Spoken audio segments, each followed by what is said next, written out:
Hello दोस्तों, SPB study point पे आप सबका स्वागत है। दोस्तों आज हम पॉलिटी का ही एक वीडियो था। इससे पहले इसका एक वीडियो हम बना चुके हैं राष्ट्रपति, जो कार्यपालिका से संबंधित है। और कार्यपालिका के अंतर्गत राष्ट्रपति आते हैं, ये आप याद रखिए क्वेश्चन। कार्यपालिका के तहत राष्ट्रपति, उपराष्ट्रपति, प्रधानमंत्री, मुख्यमंत्री, राज्य में हो जाएंगे, राज्यपाल हो जाएंगे, इत्यादि आते हैं।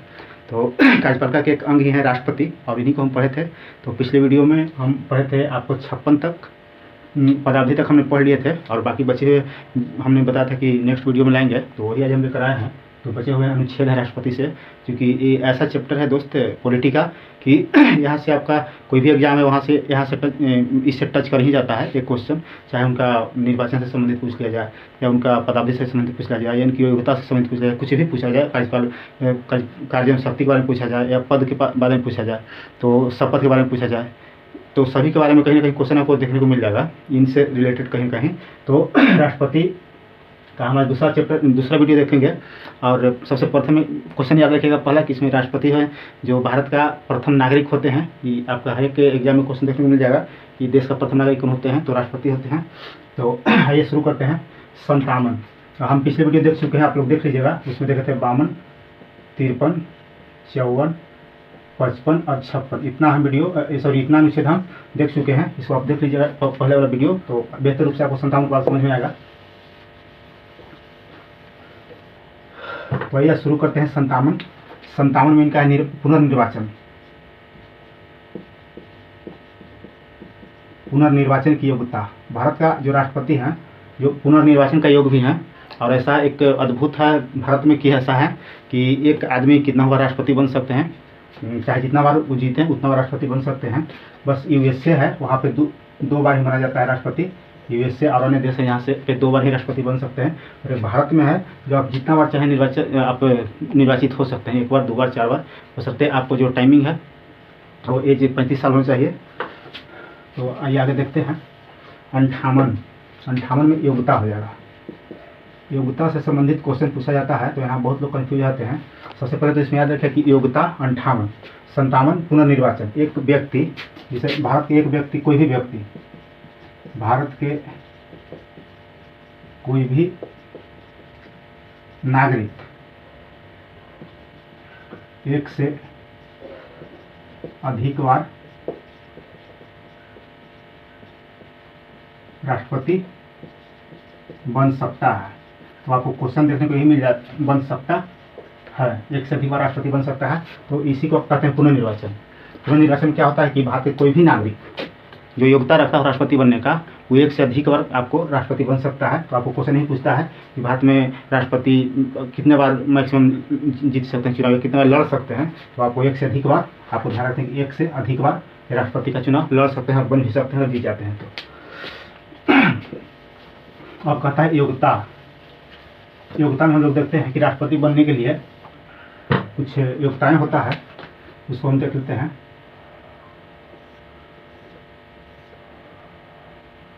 सबसे पहले तो एक क्वेश्चन आता है कि क्या राष्ट्रपति बनने के लिए पढ़ा लिखा होना अनिवार्य है? तो ऐसा नहीं है, पढ़ा लिखा अनिवार्य नहीं है। बट ऐसा तो कोई राष्ट्रपति है जो अनपढ़ है, सब कोई पढ़े लिखे रहते हैं और अच्छा जानकारी उनकी होती है। तो एक योग्यता में दे दिया है कि पढ़ा लिखा नहीं होना चाहिए। बाकी अन्य योग्यताएं हैं, जैसे वह भारत के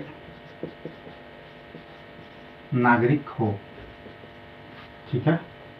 इसके बाद है कि वह 35 वर्ष उम्र पूरा कर चुके हों।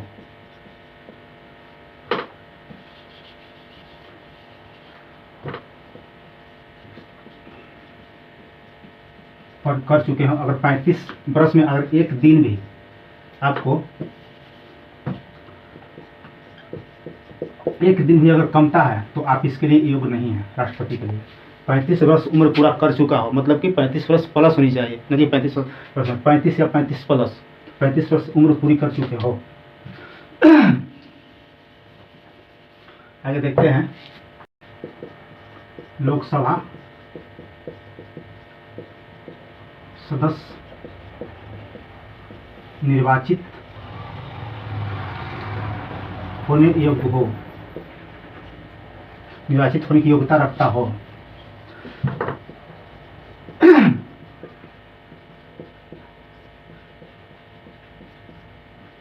वो निर्वाचित हो या नहीं, फिर भी उसको निर्वाचित होने का योग होने चाहिए।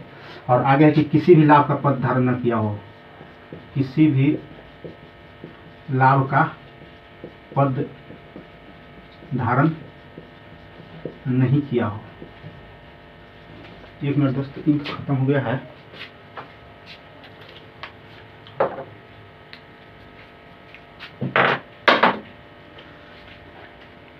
और आगे हो जाएगा कि आप सोच के देखिए दोस्तों कि इतना तो योग्यता हमारे भारत के 50% लोगों में है, तो वो लोग क्यों नहीं ये सपना देखते हैं कि हम भी राष्ट्रपति का चुनाव लड़ें।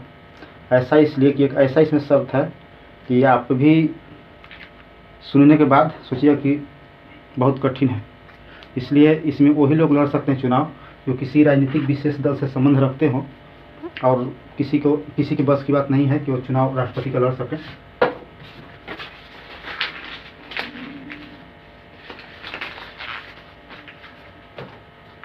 इतना अगर देखें कि भारत के नागरिक हो, 35 वर्ष उम्र पूरा कर चुके हो, लोकसभा सदस्य निर्वाचित होने की योग्यता रखते हो, किसी भी लाभ के पद धारण न किया हो। देख लीजिए जो राष्ट्रपति बने वो लाभ के पद धारण, कहने का मतलब है कि लाभ के पद किसको नहीं माना जाता है। लाभ के पद पे लाभ के पद राष्ट्रपति का पद नहीं माना जाता है, उप राष्ट्रपति का पद नहीं माना जाता है, राज्यपाल का पद नहीं माना जाता है, या किसी सदन के मंत्री है। इतनी सारी चीजें हैं जो और भी कुछ है, वो लाभ का पद नहीं माना जाता है। जितना पोस्ट है लाभ का पद नहीं माना जाता है। किसको माना जाता है? तो आप कोई भी सरकारी नौकरी करते हो, क्यों ना आप चपरासी हो, कोई भी सरकारी नौकरी, गवर्नमेंट जॉब को नौकरी की योग उसको लाभ का पद माना गया है। कोई भी आप गवर्नमेंट जॉब करते हैं, सरकारी नौकरी करते हैं, तो आपका लाभ का पद माना गया है। बट राष्ट्रपति, उपराष्ट्रपति, राज्यपाल, किसी सदन के मंत्री या और भी कुछ हैं, वो लाभ का पद नहीं माने जाते हैं, क्योंकि इतना फैसिलिटी लेने के बाद भी सोच के देखिए लाभ के पद लायक नहीं है। अगर ज़्यादा चपरासी है, ग्रुप डी वाला है, वो लाभ के पद लायक है। तो खैर ये सब हम बता दें आप लोग को याद रखने के लिए, तो आप याद रखिएगा। तो आप सोच लीजिए इतना तो योग्यता सभी में है, करीब 50% लोग में होगा भारत में, कि हाँ जी भारत के नागरिक हैं, 35 वर्ष उम्र पूरा कर चुके हैं, लोकसभा सदस्य निर्वाचित होने की योग्यता रखता है, यही है, किसी भी लाभ का पद नहीं, बहुत सा बेरोजगारी है भारत में। तो क्या एक पॉइंट है जो यहाँ पे सबका सपना खत्म कर देता है। तो कहता है कि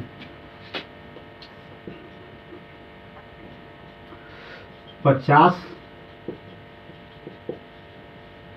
अनुमोदक एवं 50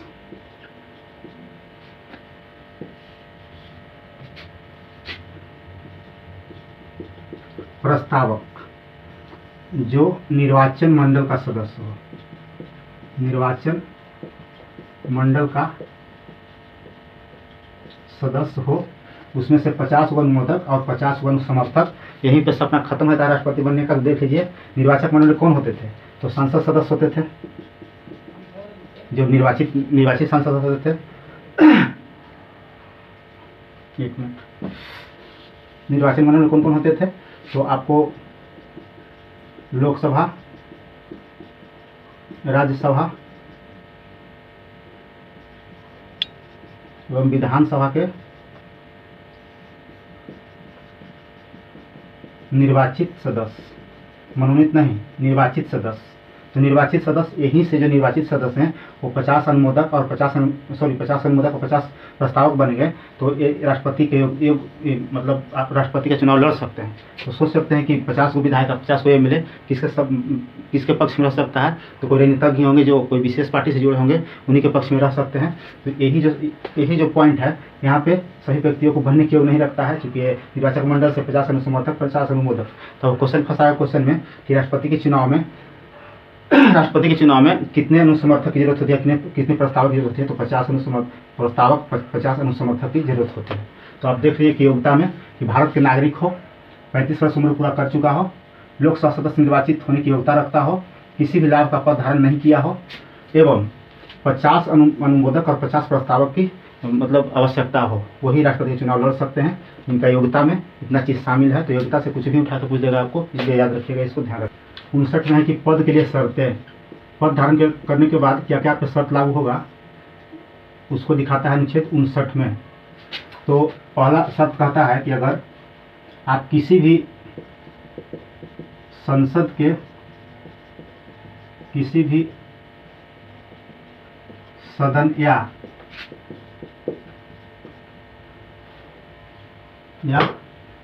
राज्य विधान मंडल के किसी भी सदन का सदस्य है तो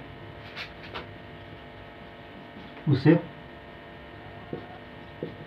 त्याग करना होगा।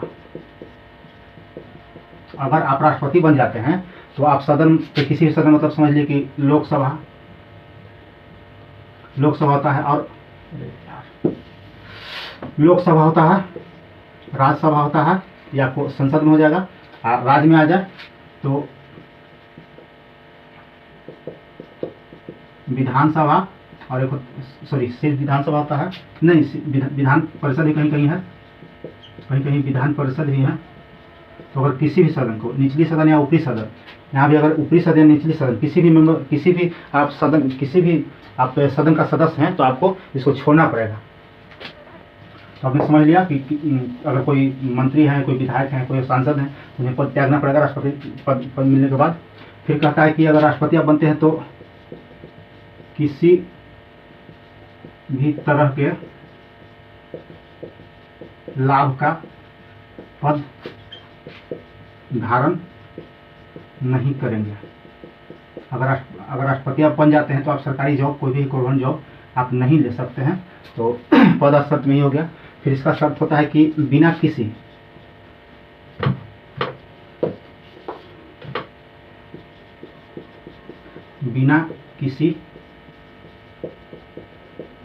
किराया के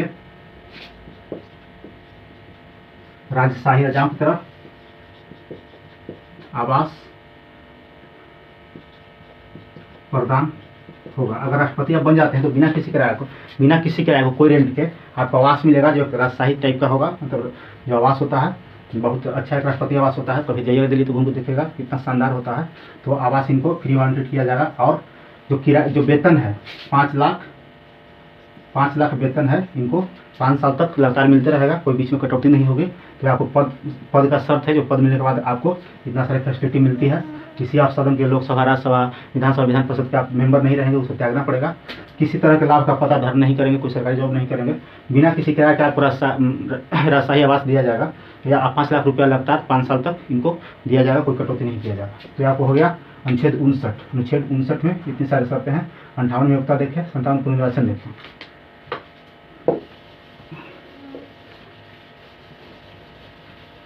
आइए आगे देखते हैं 60 शपथ। तो यहाँ से क्वेश्चन आपको फंसाता है किसके समक्ष शपथ लेते हैं। तो 60 तो शपथ अपने याद के लिए किसके समक्ष लेते हैं। तो किसी भी जब कोई राष्ट्रपति बनते हैं तो वो भारत के जो सुप्रीम कोर्ट के मुख्य न्यायाधीश होते हैं, भारत के सुप्रीम कोर्ट के मुख्य न्यायाधीश के समक्ष शपथ ग्रहण करेंगे। आपको याद रखना है कि शपथ, अगर मुख्य न्यायाधीश नहीं है तो आपको चीफ जस्टिस ऑफ इंडिया नहीं है तो कोई भी जो मतलब सीनियर है या किसी भी वरिष्ठ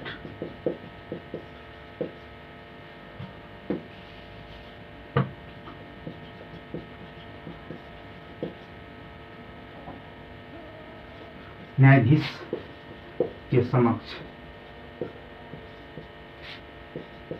शपथ ग्रहण। तो बस यहाँ से एक ही पॉइंट आएगा कि शपथ ग्रहण अनुच्छेद 60 में, राष्ट्रपति का शपथ ग्रहण अनुच्छेद 60 में, जिसको कौन शपथ दिलाएंगे तो सुप्रीम कोर्ट, जो सुप्रीम कोर्ट दिल्ली में उसका मुख्य न्यायाधीश, या तो फिर आपको किसी भी वरिष्ठ न्यायाधीश, जो वरिष्ठ न्यायाधीश होते हैं, सीनियर जस्टिस होते हैं, उनके समक्ष आपको पद का शपथ लेना पड़ेगा। और इस शपथ ग्रहण के दिन से ही आपको 5 साल तक, लगातार 5 साल तक आप राष्ट्रपति रहेंगे। तो क्वेश्चन पूछा जाता है कि कब से राष्ट्रपति का काउंटिंग होता है कि आपको पोस्ट पे हैं, तो शपथ ग्रहण के दिन से उनको राष्ट्रपति मान लिया जाता है। शपथ 7 हो गया। शपथ 60 सिर्फ चीफ जस्टिस ऑफ इंडिया के समक्ष या तो फिर कोई वरिष्ठ जो होते हैं न्यायाधीश, उनके जो सुप्रीम कोर्ट के हैं वरिष्ठ न्यायाधीश के समक्ष इनको शपथ लेना पड़ता है। 61 महाभियोग, बहुत सारे एग्जाम पूछा गया कि महाभियोग कितना अनुच्छेद में है, राष्ट्रपति का महाभियोग कितना अनुच्छेद में है, तो फिर बोलता है कि राष्ट्रपति का महाभियोग किस देश से, यूएसए अमेरिका से लिया गया महाभियोग के प्रावधान।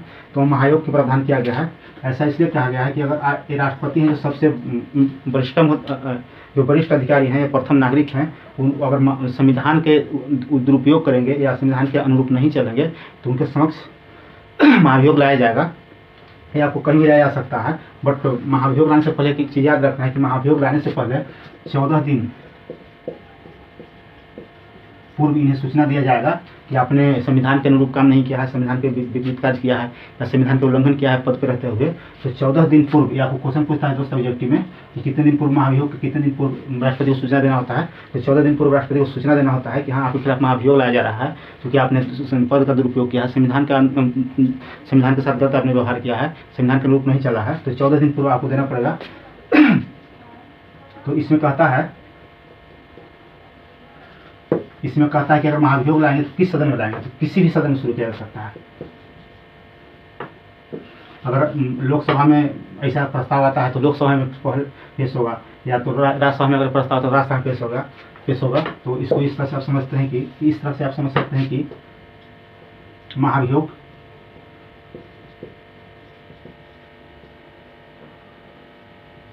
संसद के किसी भी सदन में लाया जा सकता है। आपको यहाँ क्वेश्चन फंसाता है कि जब राष्ट्रपति पर महाभियोग होता है तो कहाँ पे शुरू किया जाता है, तो संसद के किसी भी सदन में। और पहले राज्यसभा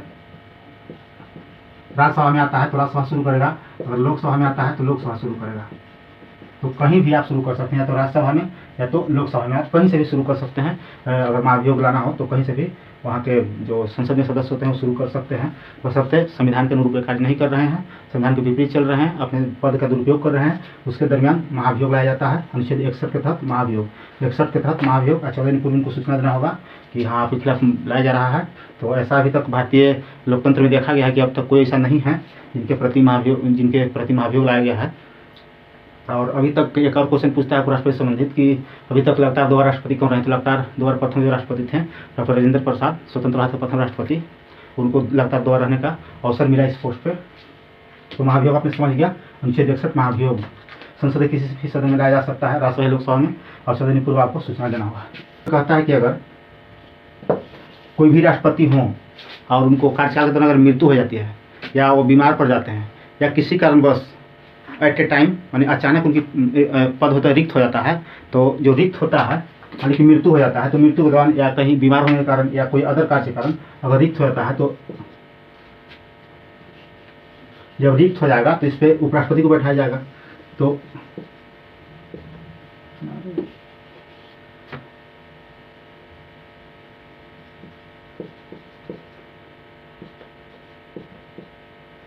रिक्तियां के दौरान जो व्यक्ति कार्य करेंगे, जैसे उपराष्ट्रपति कार्य करेंगे, राष्ट्रपति में तो उपराष्ट्रपति कार्य करेंगे, वाइस प्रेसिडेंट काम करेंगे, तो रिक्तियां के दौरान जो व्यक्ति कार्य करेंगे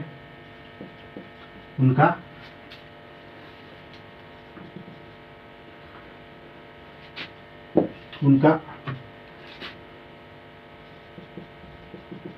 शासनकाल जितने दरमियान में 6 महीना होता है, 6 मंथ। अगर रिक्तियाँ अचानक हो जाता है तो 6 मंथ का गैपिंग होता है। 6 मंथ के अंदर अगर जो व्यक्ति कार्य कर रहे हैं उनका शासनकाल हो जाएगा, एवं इसी बीच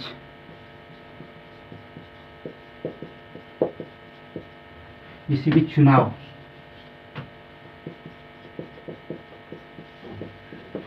कराना होगा। 6 महीना के अंदर 6 माह के 6 मंथ के अंदर अगर अचानक मृत्यु हो जाती है, बीमार पड़ जाते, किसी कारण से रिक्त हो जाता है पद, अचानक रिक्त हो गया एट ए टाइम, मैंने अचानक ऐसा लगा कुछ हुआ, जो मौत हो गया या उनकी बीमारी हो गई या कुछ उनका समस्या हो गई, त्याग पत्र दे दिए, तो उस दौरान जब खाली हो जाएगा तो रिक्तियाँ के दौरान जो व्यक्ति कार्य करेंगे वही स्पेशलिस्ट तो उपराष्ट्रपति ही करते हैं। उनको जो शासनकाल होगा, जो समय होगा, समयावधि होगा 6 माह का, एवं इसी बीच चुनाव कराना होगा। तो आपको पूछेगा कि जब किसी व्यक्ति को जब राष्ट्रपति की पद रिक्त हो जाता है तो किसी व्यक्ति को बैठाया जाता है, तो उसके दौरान जो समय होता है उनका, जो किस अनुच्छेद में है, अनुच्छेद 62 में है। तो इस प्रकार से आप 62 समझ गए होंगे। आइए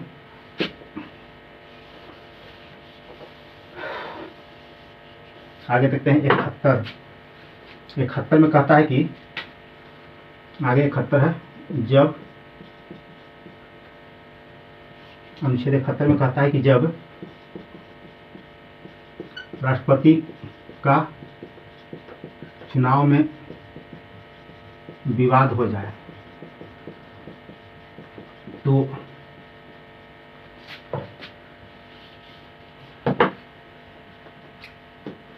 इसका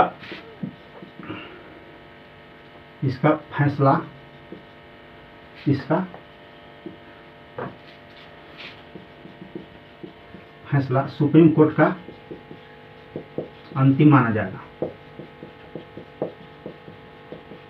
ये क्वेश्चन बहुत पूछता है कि अगर राष्ट्रपति का चुनाव होता है, उसमें विवाद हो जाता है, तो इसका मैटर कहाँ पे जाएगा या कौन सुलझाएंगे? तो डायरेक्ट सुप्रीम कोर्ट में जाएगा। इनका अंतिम फैसला होगा सुप्रीम कोर्ट का, यही जो निर्णय देंगे वो मान होगा। तो जब राष्ट्रपति का चुनाव हो रहा है, इसमें अगर कोई विवाद हो जाता है, किसी प्रकार विवाद होता है, तो सीधे सुप्रीम कोर्ट में चला जाता है मामला कि देखिए राष्ट्रपति का चुनाव हो रहा था, इस दरमियान कुछ गड़बड़ हो गई है और चुनाव विवादग्रस्त हो गया है, तो सुप्रीम कोर्ट इस पर अपना अंतिम फैसला देते हैं। तो आपने समझ गया 71। आइए 72 समझते हैं, जो जीवनदायक है। 72 अनुच्छेद हम सब लोग जानते हैं कि क्षमादान की शक्ति।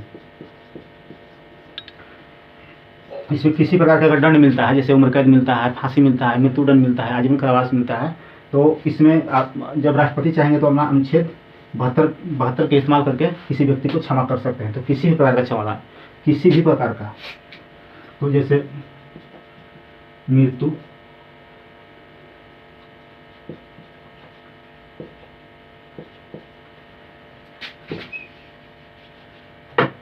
हो गया, मृत्यु, आजीवन कारावास इत्यादि किसी प्रकार का अगर क्षमा दान चाहिए, मृत्यु, त्याग पत्र, मृत्यु, आजीवन कारावास या तो फिर आपको फांसी या किसी प्रकार का होता है, तो उसमें आपको क्षमादान की शक्ति राष्ट्रपति को है, अनुच्छेद 72 कहता है। तो आइए इस पर फिर देख लेते हैं। अनुच्छेद 57 पुनर्निर्वाचन है। चाहे भारतीय व्यक्ति जितना बार चाहे हो सकते हो, 35 वर्ष उम्र पूरा कर चुके हो तो जितना बार चाहे, 1 बार, 2 बार, 3 बार, 4 बार, 5 बार, जितना बार चाहे वो जब तक जिंदा है तब तक उम्र पूरा उनका है तो पुनर्निर्वाचन के पात्र हैं। 1 बार, 2 बार, 3 बार, 4 बार, 10 बार, जितना बार भी चुनाव लड़ना चाहे, बस तुमको लाइफ होनी चाहिए और 35 वर्ष प्लस होनी चाहिए। तो 10 बार भी पुनर्निर्वाचित हो सकते हैं, 2 बार हो सकते हैं, 4 बार हो सकते हैं। तो अनुच्छेद 57 पुनर्निर्वाचन। 58 योग्यता संबंधी मैंने बता दिया कि पढ़ा लिखा नहीं होना चाहिए, जरूरी नहीं है कि पढ़ा लिखा हो। लोकसभा का सदस्य निर्वाचित रहने लोग हो, आपको भारत का नागरिक हो, और फिर वही 50 अनुसमर्थक और 50 अनुरोध की जरूरत होती है यहाँ पे योग्यता के लिए। और फिर आपका हो जाएगा किसी भी लाभ का पदधारण नहीं किया हो। तो अनुच्छेद 58 में 59 में पद की शर्तें हो गई। जैसे पद धारण के बाद क्या होता है कि कोई व्यक्ति अगर मान लें कि लोकसभा का सदस्य, राज्यसभा का सदस्य, कोई मंत्री है, विधान परिषद का सदस्य, विधानसभा का सदस्य है या कहीं मुख्यमंत्री है, तो उसको उस दरमियान वो पोस्ट को त्यागना पड़ेगा जब वो राष्ट्रपति बन जाएंगे। तो ही कहता है कि शर्त है कि आपको त्याग पत्र देना होगा। और क्या फैसिलिटी मिलता है, उनका राजशाही आवास मिलता है जो निःशुल्क होता है। 5 लाख रुपया सैलरी सालाना मंथली मिलता है, जो सैलरी वो उनका कंटिन्यू मिलता है, 5 साल में इसको कटौती नहीं की जाएगी। किसी लाभ का पद उदाहरण फिर नहीं करेंगे। 60 में कहता है शपथ चीफ जस्टिस ऑफ इंडिया या किसी भी supreme court chief justice of India मुख्य न्यायाधीश या तो फिर किसी भी सुप्रीम कोर्ट के वरिष्ठतम न्यायाधीश जो सीनियर चीफ जस्टिस होते हैं, उनके समक्ष शपथ ग्रहण करेंगे, वही इनको शपथ दिलाएंगे। 61 महाभियोग कहता है कि महाभियोग अगर किसी भी अगर राष्ट्रपति के पद पर रहते हुए किसी और संविधान के अनुरूप कार्य नहीं करते हैं या उसे विपरीत करते हैं या अतिक्रमण संविधान के करते हैं या दुरुपयोग करते हैं पद को, तो महाभियोग आएगा। राज्यसभा में संसद के किसी भी सदन में, चाहे आप लोकसभा ले लीजिए या राज्यसभा ले लीजिए, कहीं से भी शुरू किया जा सकता है। यहाँ क्वेश्चन ही फंसाता है आपको कि जब महाभियोग शुरू होगा तो कहाँ शुरू होगा, तो कहीं भी आप कर सकते हैं। यहाँ का शुरू होता है तो यहाँ का पास होता है, यहाँ पास आएगा। अगर महाभियोग भी चलाना है तो 14 दिन पूर्व इनको सूचना देना पड़ेगा। आगे कहता है कि अनुच्छेद 62 में कहता है कि जब राष्ट्रपति का पद अचानक रिक्त हो तो इसके दरमियान जो व्यक्ति कार्य करेंगे, जैसे उपराष्ट्रपति मुख्य रूप से कार्य करते हैं राष्ट्रपति के रूप में रिक्त होने के बाद, तो उनका समयावधि एवं इसी भी चुनाव कराना है जो 6 महीने के अंदर ये हो जाना चाहिए। तो अनुच्छेद 62 में ऐसा बताया गया है। 71 में जब राष्ट्रपति के चुनाव में कोई विवाद होता है तो इसका देखें सुप्रीम कोर्ट करेगा और कहीं कोई नहीं कर सकता निचला न्यायालय। तो जब भी राष्ट्रपति के चुनाव विवाद होता है तो सुप्रीम कोर्ट के पास ये मामला जाता है।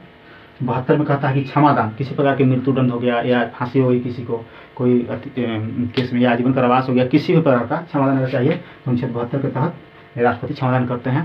तो इस प्रकार से उम्मीद करते हैं कि दोस्तों आप लोगों को बेहतर रूप में समझ में आया होगा, क्योंकि 2 वीडियो में हमने बहुत अच्छे से समझाया राष्ट्रपति को। अब राष्ट्रपति से संबंधित कोई क्वेश्चन नहीं छूटना चाहिए, कुछ है तो राष्ट्रपति से संबंधित तो हम अनुच्छेद में ही बता दिए हैं, और कोशिश करेंगे कि अगर कुछ बचता है तो एक वीडियो और हम लाएंगे राष्ट्रपति को, इसके बाद आपको सारा क्लियर हो जाएगा।